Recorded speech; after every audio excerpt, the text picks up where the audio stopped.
As the story unfolds, we follow a young man to Idaho as he attempts to start over.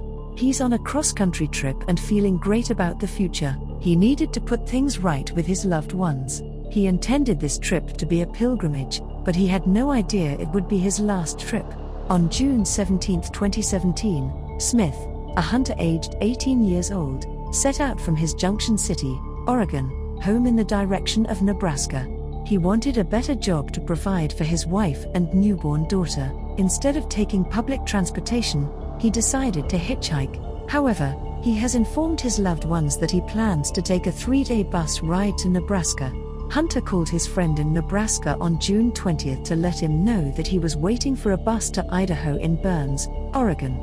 This was when Hunter's aunt got word that a couple had taken up her nephew. Hunter must have felt like he was making tremendous progress. He was being hosted by generous strangers who gave him a place to sleep and a shower before transporting him to the bus terminal in Ontario, Oregon, the next day. Unfortunately, no one ever heard from Hunter again after that.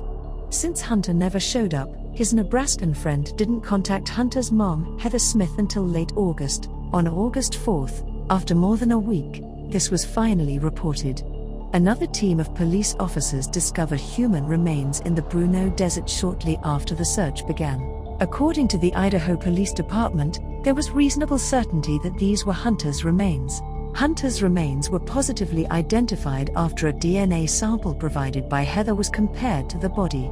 The family received devastating news, but justice will soon be served. The hitchhiker couldn't believe his luck when he finally found someone willing to put him up for the night. And remember, you should always exercise caution when someone appears to offer an exceptionally fantastic deal. However, there are cases where determining the motivation behind a crime is more difficult than solving the crime itself. They were Willie Raby and Montana Reed, the couple who offered him a shelter that night. Now that the story was all over the news, one man decided to spread the word by posting it on his Facebook wall. The original post might be shared freely now. A comment he made in the same thread rattled the police force. The police were able to track down Montana Reed as their suspect, thanks to their inquiries. She was promptly arrested and taken in for questioning. Halloween night of last year, I moved in, and I was getting a divorce, and so I just, me and my husband were leaving my mom's house. I couldn't live there anymore. So he offered me a place to stay, and so I was meeting his friends and everybody.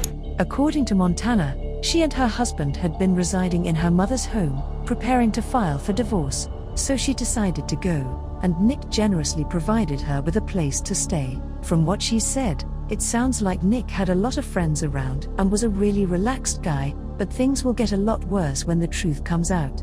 Montana disclosed that he had been in the Marines and had been in a few bar fights. However, she doubted that Nick's abilities in this regard.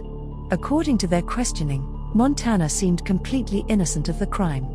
However, what occurs afterwards causes many others to suspect her.